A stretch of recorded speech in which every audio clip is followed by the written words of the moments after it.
নমস্কার, আমি পূর্বা ব্যাঙ্গালোর থেকে বলছি।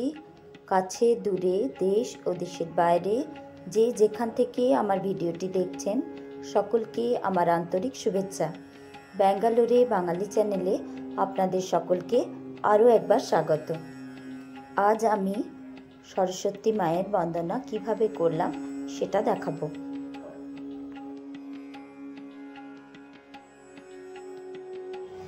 ব্যাঙ্গালোরে এবং অনেক জায়গাতে গতকাল অর্থাৎ ফেব্রুয়ারি 2 তারিখ রবিবার সরস্বতী পুজো হয়ে গেছে। আমি কিন্তু ফেব্রুয়ারি 3 তারিখ সোমবার আজ সকালে সরস্বতী পুজো করব, কারণ ওয়েস্ট বেঙ্গলে আমার বাড়িতে আজকে পালন হচ্ছে। আর তাছাড়া শ্রীপঞ্চমী থাকছে সোমবার সকাল 10টা অবধি, তো সকাল 10টার আগে পুজো করে নিলে কোনো অসুবিধা নেই। তো আমরা আজকে সোমবার দিন মায়ের বন্দনা করব। আর এই ব্যাঙ্গালোরে আমি যে এলাকায় থাকি সেখানে বাঙালি খুব কম, যার জন্য এখানে কোনো মায়ের মূর্তি বা মায়ের পুজোতে যেসব জিনিস লাগে সেগুলো কিন্তু আমি বাজারে কিছুই পাইনি। তো কুল তো পাইনি, এবং গ্রামে যেটা দেওয়া হয় হলুদ মুড়ি, সাদা খই, সেগুলো তো পাওয়া যায়নি। তো সেই জন্য আমি কিন্তু মায়ের জন্য হলুদ কলা আর একটু হলুদ মিষ্টি এনেছি। আমার হাতের কাছে যা আছে আমি সেই দিয়ে মায়ের বন্দনা করব। আর তাছাড়া আমার সংসার জীবন, মানে ব্যাঙ্গালোরে আমার সংসার জীবনের বয়স হচ্ছে সবে 8 মাস। তো আমি সংসার সেভাবে গুছিয়ে উঠতে পারিনি এখনও। তো সেই জন্য আমার হাতের কাছে যা আছে আমি তাই দিয়েই মায়ের বন্দনা করলাম।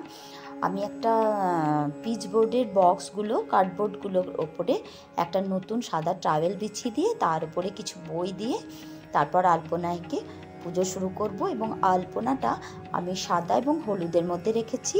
তার কারণ হচ্ছে মা সাদা এবং হলুদ খুব পছন্দের। মায়ের সরস্বতী মায়ের সাদা রং এবং হলুদ রং খুব প্রিয়, তার জন্য আমি হলুদ এবং সাদা দিয়েই আলপনাটা দিচ্ছি। বাড়িতে না দুধের আলপনা দেওয়া হয়, বেদিতে যেখানে মাকে স্থাপন করা হয় সেখানে দুধের আলপনা দেওয়াটা নিয়ম, কিন্তু এখানে আমি সাদা রং দিয়ে মায়ের পায়ের পাঁচ, যেটা মা লক্ষ্মীর পাঁচের মতো নয়, সেই রকম একটা পাঁচ, যেটা মা সরস্বতীর পায়ের পাঁচ, সেটাকে আমি এঁকে নিলাম। তারপর একটু চাল দিয়ে ঘটের মধ্যে সিঁদুর দিয়ে জল দিয়ে দিলাম। আর এখানে আমি পানও পাইনি, যার জন্য শুধু কলার ওপরে সিঁদুর দিয়ে কলা দিয়ে দিলাম। আর তার কাছে একটা হলুদ এবং সাদা চন্দ্রমল্লিকা দিয়ে দিচ্ছি, আর বই আর পেন দিলাম। এবার একটু মন্ত্র উচ্চারণ করব, ফল আর মিষ্টি সাজিয়ে নিয়ে পুজো শুরু করব।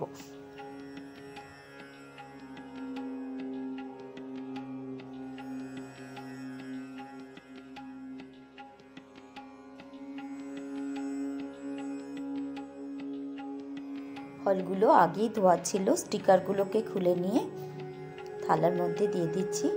আর এখানে হলুদ কলা আর হলুদ মিষ্টিগুলো রাখলাম। ছেলে এখনও ওঠেনি, এবার উঠে স্নান করবে, বসবে, ওর বাবাও তাই স্নান করে বসবে।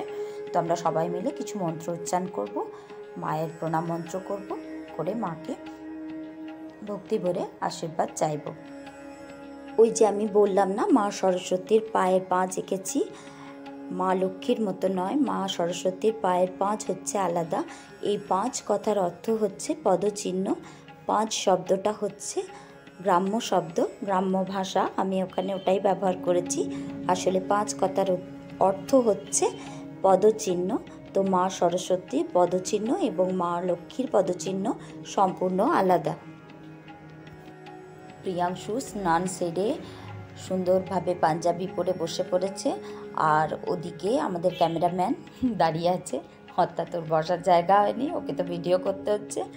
তো পরে প্রণাম করে নেবে, আমরা একসাথে মন্ত্র উচ্চারণ করে প্রণাম করতে শুরু করি। জয় দেবী চরাচর সারে কচিযুগ শোভিত মুক্তাহারে বীণা রঞ্জিত পুস্তক হস্তে ভগবতী ভারতী দেবী নমস্তুতে ভদ্রকাল্যৈ নমো নিত্যং সরস্বত্যৈ নমো নমো বেদ বেদাঙ্গ বেদান্ত বিদ্যা স্থানেভ এবাচ এষ সচন্দন পুষ্পবিল্লপত্রাঞ্জলি ঐং সরস্বত্যৈ নমো। এবার প্রণাম মন্ত্র বল, জোর হাত কর। सरस्वती महाभागे विद्ये कमललोचने विश्वरूपे विशालाक्षी विद्यां देहि नमस्तुते। सरस्वती महाभागे विद्ये कमललोचने विश्वरूपे विशालाक्षी विद्यां देहि नमस्तुते। এই যে প্রণাম সেরে পুজো সেরে প্রসাদ খেয়ে নিয়েছি, টিফিন করে নিয়েছি, এবার রান্নায় নেমে পড়েছি। আজকে রান্নায় যেগুলো করব মোটামুটি সেগুলো গ্রামের বাড়িতে সবই হয়ে থাকে। শুধুমাত্র যেটা হয় সেটা হচ্ছে কলাই সেদ্ধ, যেটা মা ষষ্ঠীর পরের দিন মা ষষ্ঠীর পুজোতে নিবেদন করা হয়। তো সেটা আমার এখানে হবে না, মা ওখানে করবে। তো এখানে আমি করা যাবে না, করতে পারবো না দু জায়গায়। তো সেই জন্য আমি ওই সেদ্ধটা করব না, তাছাড়া বাকি রান্নাগুলো মোটামুটি করব। তো প্রথমে আমি বেগুনগুলো ভেজে নিলাম, আলু ভেজে নিলাম, আর এদিকে বাঁধাকপির তরকারি প্রায় হয়ে এসেছে। এখানে একটু মটরশুঁটি দিয়ে ঢাকা দিয়ে দিচ্ছি। আর পাশের কড়াইয়ে পাশে আমি একটু আলু পোস্ত বসিয়ে নেব।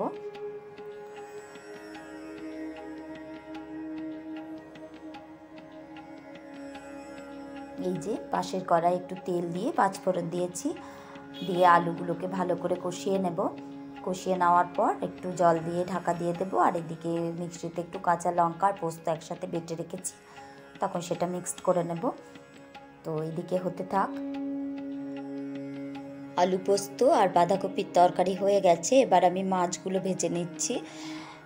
মাছগুলো ভেজে নিয়ে কিছুটা মাছ সর্ষে মাছ করব, আর কিছুটা তেঁতুল দিয়ে টক বানাবো। তো তেঁতুল দিয়ে টক বানানোর জন্য অনেকজন কাঁচা মাছই করে, আমি কিন্তু মাছগুলোকে ভেজে নিই। ভেজে নেওয়ার পরে টক করি, সেই টকটা খুব টেস্টি হয়, খেতে ভালো হয় এবং নষ্টও হয় না তাড়াতাড়ি। তো এখানে তেলের ওপরে পেঁয়াজ টমেটো দিয়ে সর্ষে দিয়ে ফুটতে শুরু হয়ে গেছে, এবার আমি এখানে মাছগুলো দিয়ে দিচ্ছি। আর এদিকে তেলের ওপরে পাঁচফোড়ন দেওয়ার পরে একটু হলুদ দিয়ে তেঁতুল গোলা জল দিয়ে দিয়েছি, নুন মিষ্টি দিয়ে দিয়েছি, ফুটতে শুরু করে দিয়েছি। আর এখানে আমি মাছগুলো খুব ফুটন্ত, যখন তেঁতুল জলটা খুব ফুটবে তখন মাছগুলো দিয়ে দিয়েছি। এবার এদিকে এই দুটো হতে থাকবে, তাহলে মোটামুটি আমার রান্না শেষ হয়ে যাবে। আমার ভিডিওটি যদি ভালো লেগে থাকে প্লিজ লাইক করতে ভুলবেন না, আর অবশ্যই চ্যানেলটি সাবস্ক্রাইব করে নেবেন। আর যদি আপনি কাজটি অলরেডি করে থেকে থাকেন তো আপনাকে অসংখ্য ধন্যবাদ। এই যে আজকের মেনু হচ্ছে ভাত, বেগুন ভাজা, আলু ভাজা, বাঁধাকপির তরকারি, আলু পোস্ত, মাছ সর্ষে, মাছের টক, আর একটু ফুলকপি আলু গাজর সর্ষে দিয়ে একদম লাগা লাগা ভাজা। তো আজ এখানেই শেষ করছি। ভালো থাকবেন, সুস্থ থাকবেন, দেখা হবে খুব তাড়াতাড়ি অন্য একটি সুন্দর ব্লগে।